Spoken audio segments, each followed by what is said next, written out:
right, welcome back to Victor's Volkswagen. So we are back on Keller's car today, and what we're going to be working on today is the fuel lines setup. So Keller's got this kit. Where'd you get this kit from? Amazon. And it's got the fuel pressure regulator, and we're working on the fuel lines and then fittings.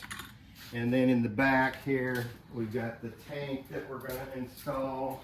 We've pretty much figured out where we're going to install it. But to do this, we have to drop the gas tank that's in there, and we're going to have to put some bolts up through the bottom, through these holes, so that we can fasten it properly to the car. So that's what we're going to be working on. And we'll get started on it. So we're going to drop the fuel tank. That's the next thing we're going to do. And then we'll probably head to the hardware store, find some bolts for this, and get this thing mounted today. So that's what we're working on right now. Okay, so we had to, we're having to drop the gas tank to get access so we can put the bolts underneath going up into the new fuel tank. So the axle beam has to come off. And the easiest way to do that is, first of all, if you're going to be reusing your brake lines, you're going to want to break free the flexible brake line. If you can see that, Keller. Yep. We cut ours because we're getting stainless steel lines. But you'd want to free those up first. And then there's two, what size are those, 15s? Mm-hmm. Two 15s. Show them where the studs are. Right there's two studs on each side. And then you have to use a jack, and then you want to use a jack over underneath where the wheel is, so that you can drop this down kind of as an assembly, because once you let the shocks, the bolt out of the shocks, it wants to come down at a weird angle. So you got to use a jack here in the middle like we have here, the red jack, and then you're going to want to use a smaller, any jack that can get underneath the wheel, and then slowly kind of drop those down together, and so it doesn't get caught on the studs. It wants to get caught on the studs, and if you get it really caught on there, it's going to ruin the threads. So just be real careful of that. And then there's a strap that goes onto the gas tank, and on this side it's just clipped in with a hook. So that hook just hooks on, and then this goes under the gas tank, and then there's two bolts on the side. So, and then you have to obviously remove this filler tube from the tank. And then there's some like evaporative emission lines that are on the tank. They're still on there, but we're going to leave ours connected. We just need access underneath here. But if you were going to remove the fuel tank or replace the fuel tank, you would have to remove those lines also. I don't know if can you see where those are at, Keller, those two? Yep. Yeah, so those are like the evaporative stuff on the gas tank. And then obviously if you're going to remove it, you're going to want to remove the plug that goes to the fuel sending unit. So not super hard to do, but this axle can be a real bear when it wants to catch on those studs. So as long as you do it like I explained, it goes pretty darn easy.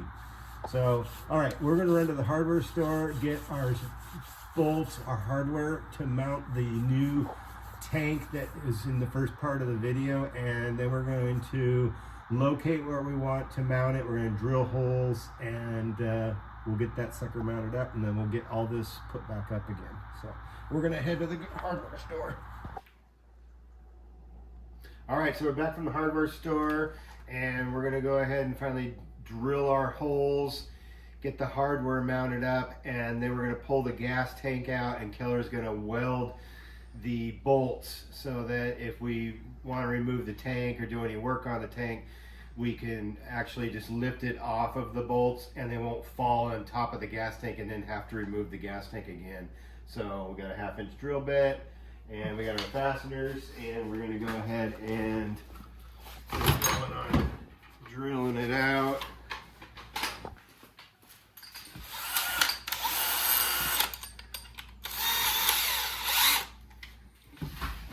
Let me get on the other side. Make sure that this It's just, yeah, we're gonna have to drill these out. they're 0.41 inches, so it's close to a ½ inch. Well, let's take the tank out and set it on its back. Okay. So we'll be right back. Okay, so we just got done getting the tank all mounted in. So took ½ inch grade 8 bolts and we drilled through. We just these barely made it right here. So we got this on its heads. The ones on the front, piece of cake. Gas tanks down, easy to get to.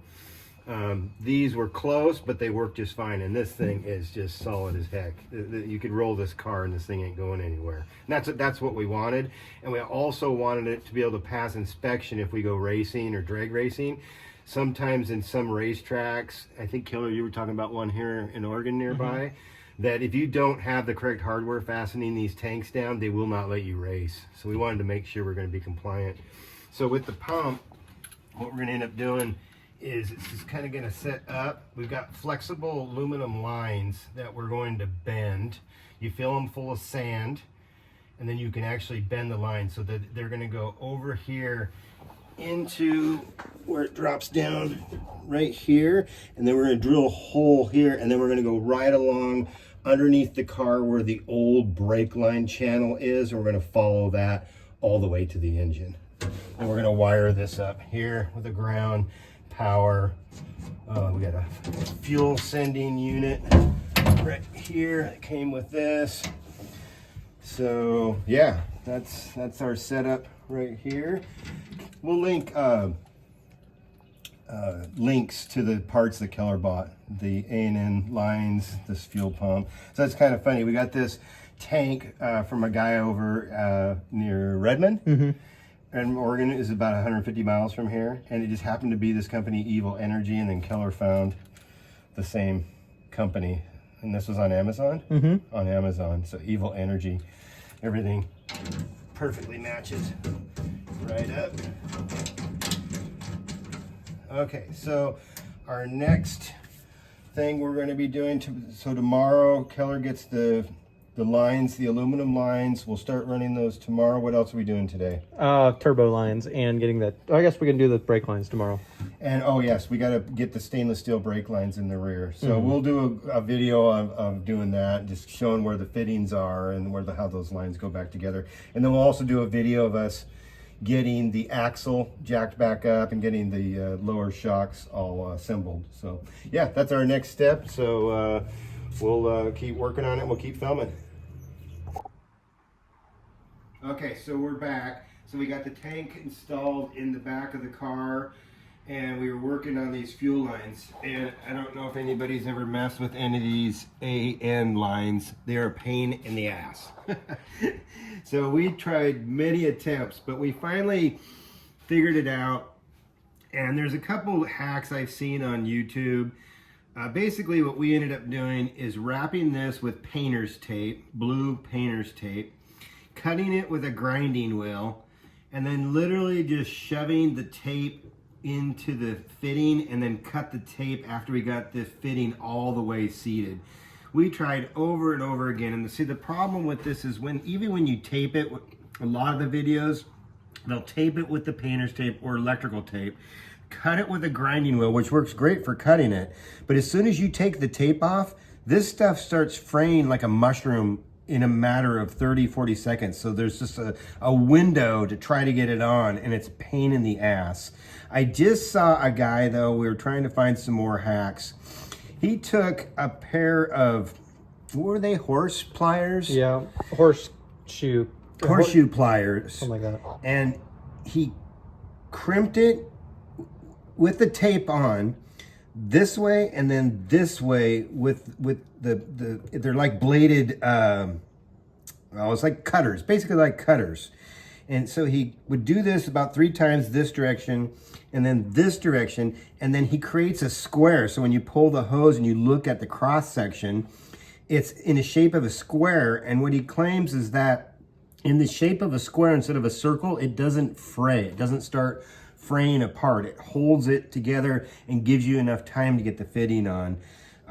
We tried sleeving it. We tried using like a hose clamp to hold it. But yeah, super pain in the ass. I'm sure there's 100 hacks on YouTube of people doing this and making it work. But we finally got this one done. And then this one's already assembled from the factory and we installed it. But where our turbo's at, which I talked about earlier, is not the ideal spot on this car, but we're gonna make it work.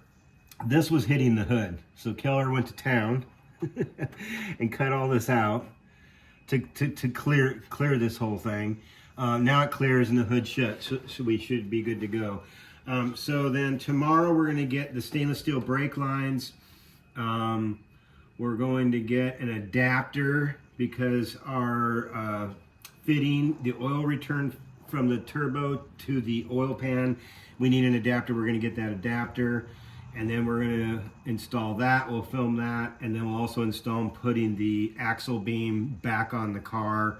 See if we can find a good way to be able to do that. So that'll be in tomorrow's video. So yeah, spent what, 2 hours making this hose? Just 2 hours on this hose.